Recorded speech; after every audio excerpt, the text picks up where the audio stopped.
हाय दोस्तों, आज हमारी हिंदी की क्लास है। इससे पहले जो क्लास चली थी उसमें हमारा क्या चला था? उसमें चला था व्यंजन। उसमें क्या चला था? टॉपिक व्यंजन। व्यंजनों में हमने क्या करवा दिया था? व्यंजनों में करवा दिया था कै वर्ग, वर्ग चल रहे थे। कै वर्ग चलवा देता। कै वर्ग के बाद फिर करवाए थे टाइप की अनुस्वार।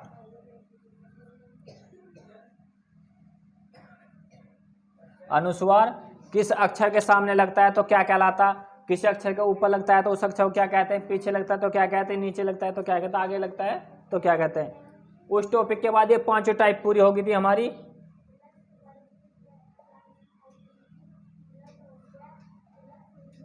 पांच टाइप पूरी हो गई थी।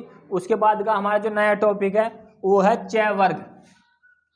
जो व्यंजन का अगला टॉपिक है वो है चय वर्ग, वो है चय वर्ग। जो दूसरा टॉपिक है वो है दूसरा वर्ग है चय वर्ग।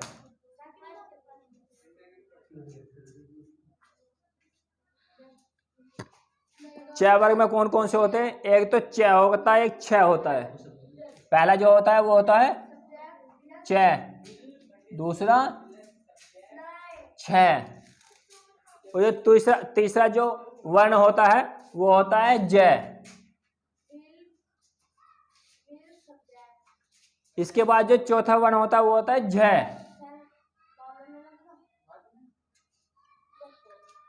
उसके बाद जो वर्ग होता है वो तो न, अनखाली, जैसा अनखाली बोलते थे। ये चय वर्ग का पहला वर्ण, दूसरा वर्ण, तीसरा वर्ण, चौथा वर्ण, ये पांचवा वर्ण चय वर्ग का। अब इसमें जो देखने वाली बात है वो है, इसमें जो देखने वाली बात है वो है झ। झ, ये जो झ था, अब से पहले जो ये जो झ था, इससे पहले एक झ और चला गया था जो इस प्रकार बना कर था। वो जो इस प्रकार बना कर था वो एक झ और चला गया था। इससे पहले ये वाला झ चला गया था देवनागरी लिपि में। ये हिंदी का अमानक रूप है। ये क्या है? अमानक रूप है। ये क्या है? मानक रूप।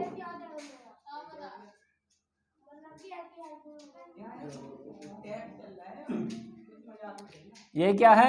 ये है अमानक रूप। ये ये जो है, ये वाला जो है, ये वर्ण देवनागरी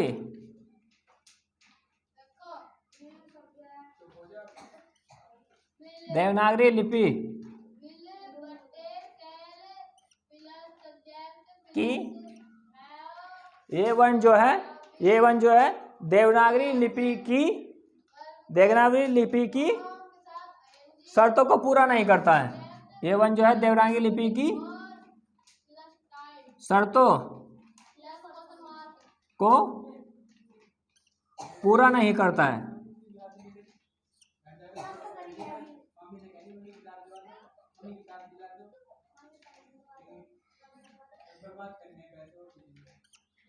ये जो झ है, इस झ से पहले जो हिंदी में जो झ चला गया था वो ये वाला झ चला गया था। ये वाला झ जो हुआ, वैज्ञानिकों ने, जो हिंदी के वैज्ञानिक है, जो आचार्य हैं या विद्वान हैं, उन्होंने कहा कि ये जो झ है, ये वाला झ, ये देवनागरी लिपि की शर्तों को पूरा नहीं करता है। ठीक है ना? इसे अस्वीकार कर दिया गया। इसे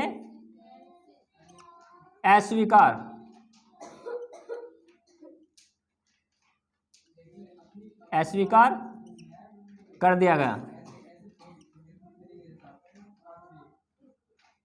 यह कह सकते हो कि इस झ वर्ण को देवनागरी लिपि से बाहर कर दिया।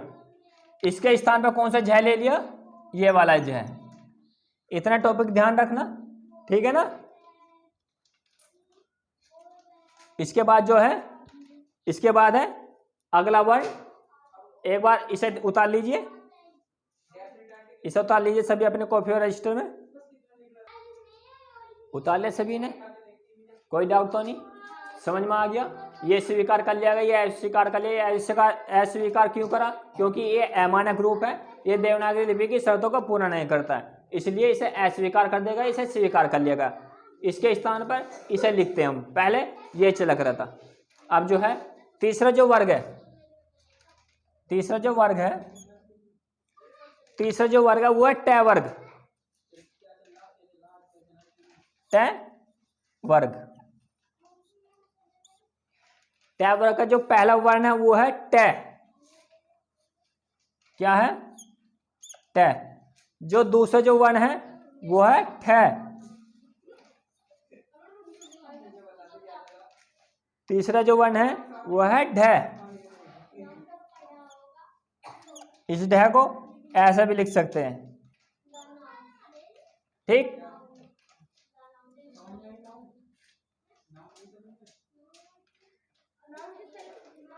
पहला, दूसरा, तीसरा, चौथा जो वर्ण है वो है ढ। इसे ऐसा भी लिख सकते हैं, ठीक। और जो पांचवा वर्ण है जो है वो है न।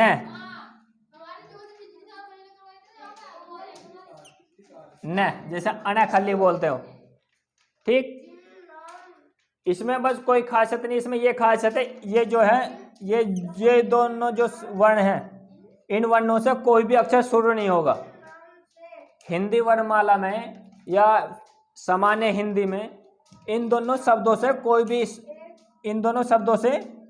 कोई भी अक्षर नहीं बनेगा, कोई भी शब्द नहीं बनेगा।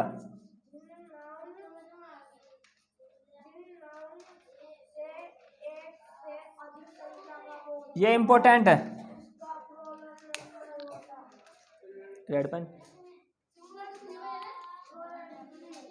ये जो टॉपिक है टय वर्ग इस पॉइंट के लिए इंपॉर्टेंट है। ये जो पॉइंट है यूपी टेट, सी टेट और जो राजस्थान टेट रिट सबसे ज्यादा पूछा जाता है, यूपीएसआई में भी आता है। ये क्या है? ये जो दोनों वर्ण हैं, इन वर्णों से हिंदी में कोई भी शब्द नहीं बनेगा। इनसे जैसा हो गया इष्ट से हो गया टमाटर, जैसे इष्ट है से ये शब्द बनता है टमाटर का ट। इसी प्रकार इस ढ से कोई भी अक्षर नहीं बनेगा और इस ढ से भी कोई भी ढक्कन से कोई भी अक्षर नहीं बनेगा। इसे याद रखना, ठीक है ना। क्वेश्चन आ सकता है कि हिंदी वर्णमाला में ऐसे कौन से दो वर्ण हैं जिनसे कोई भी अक्षर नहीं बनेगा, अढ अढ, ठीक है ना। इसके बाद जो वर्ण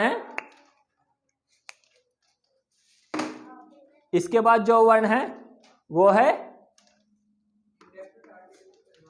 थ वर्ण।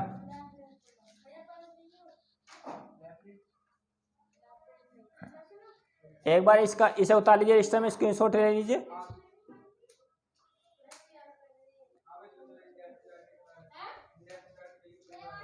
सभी ने उतार लिया, स्क्रीनशॉट ले लिया, और जितने भी बच्चे यहाँ बैठे हैं सभी के समझ में आ गया, कोई डाउट तो नहीं।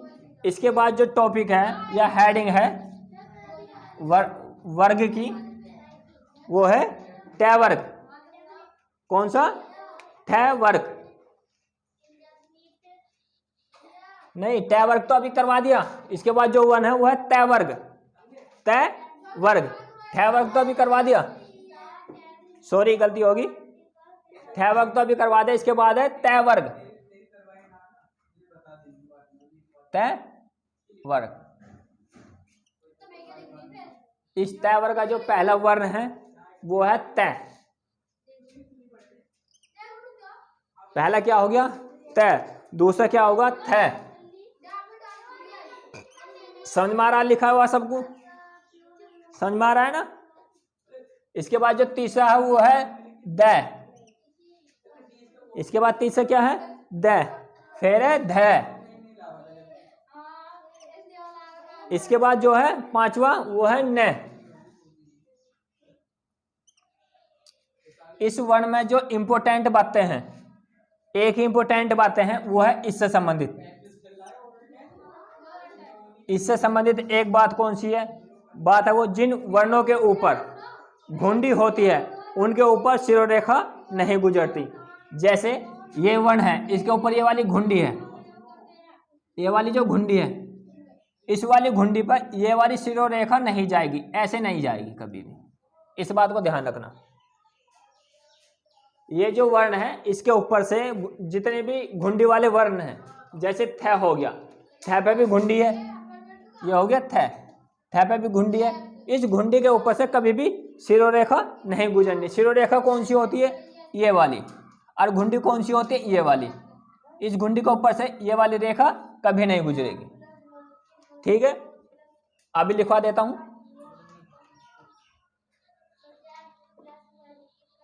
अभी लिखवा देता हूं, ठीक है ना, अभी लिखवा देता हूं। जिन वर्णों के ऊपर, जिन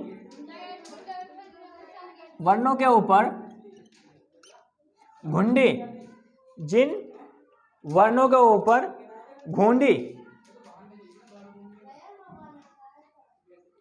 वर्णों के ऊपर क्या होती है, घुंडी,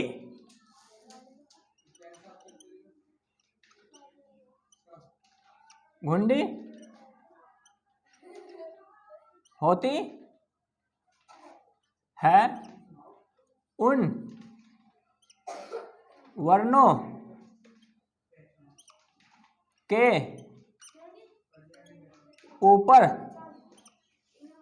से शिरोरेखा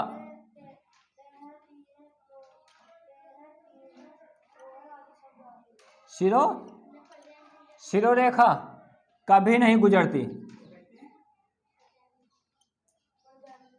कभी नहीं गुजरती।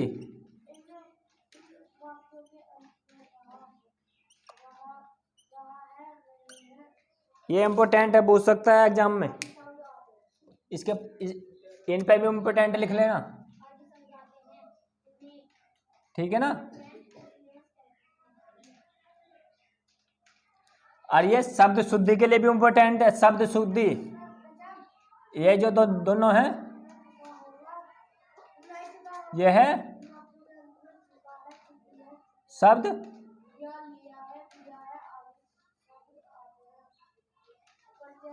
शब्द शुद्धि के लिए भी इम्पोर्टेंट है,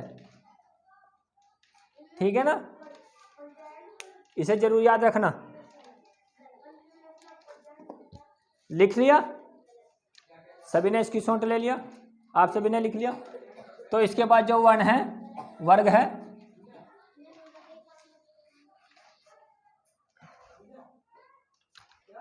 इसके बाद जो वर्ग है वो है पै वर्ग, लास्ट का वर्ग, पांचवा नंबर। ये कौन सा था, चौथा नंबर, ये है पांचवा नंबर। कौन सा है, पै वर्ग।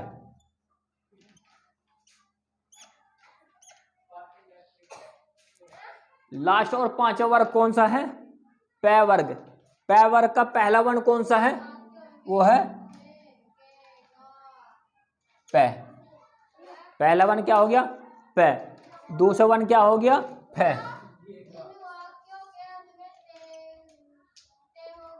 दूसरा वर्ण क्या हो गया, फै।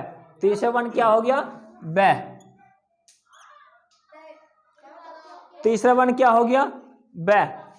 इसके बाद जो चौथा वर्ण है वो क्या होगा, भै।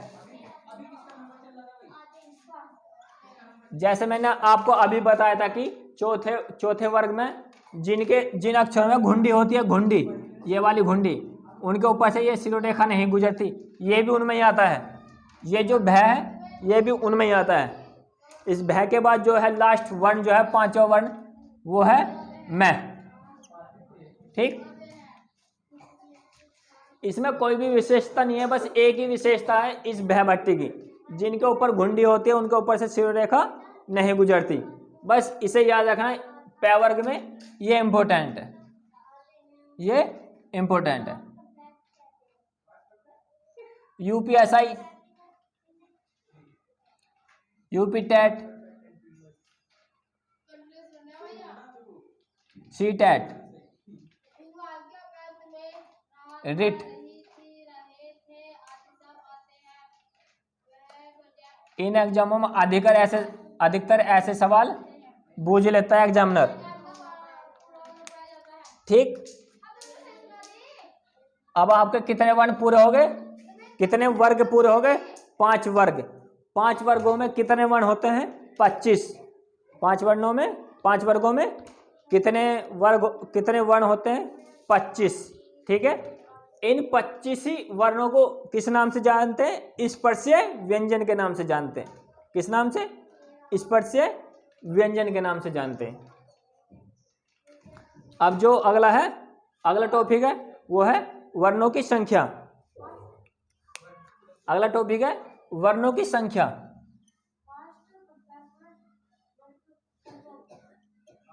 वर्णों की संख्या।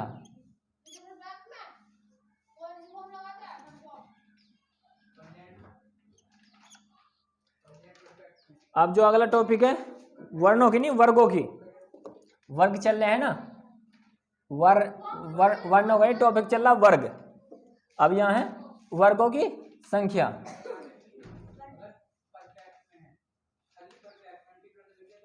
सभी जो भी यहाँ ऑफलाइन बैठे हैं बच्चे, वे अपने रजिस्टर में सभी वर्ग कर लो। वर्णों की जगह क्या कर लो? वर्ग। उसे करेक्शन कर लो। कितने होते हैं? 5। वर्गों की संख्या कितनी होती है? 5।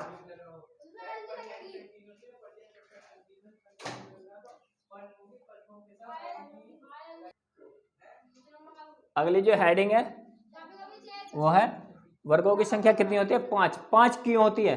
5 होती है क्योंकि एक वर्ग में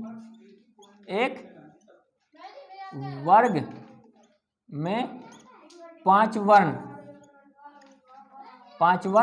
होने चाहिए।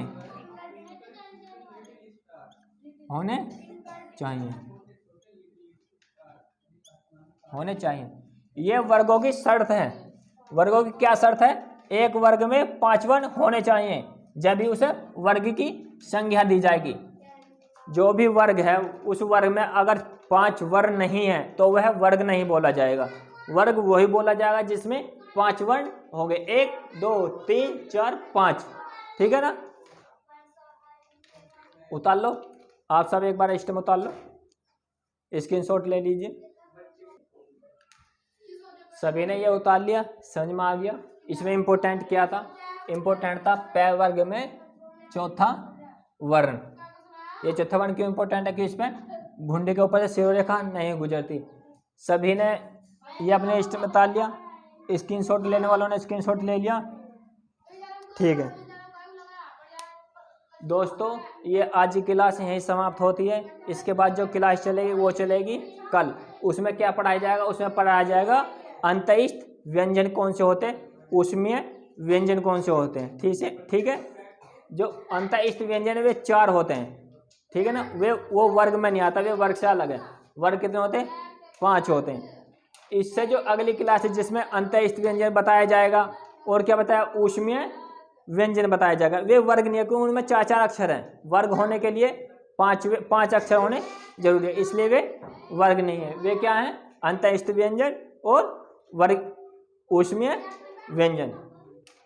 दोस्तों, अगर ये आपको हमारी क्लास अच्छी लगी है या आपको लग रहा है कि इस क्लास को पढ़कर हमें कहीं फ़ायदा मिल सकता है किसी एग्जाम में, तो हमारे चैनल को सब्सक्राइब कीजिए, वीडियो को लाइक कीजिए, और जो भी आपको समस्या आ रही है या समझ में नहीं आ रहा है या कोई क्वेश्चन पूछना तो कमेंट बॉक्स में कृपया कमेंट जरूर कर दीजिए। आपको उसका उत्तर और वो भी सटीक मिलेगा। धन्यवाद।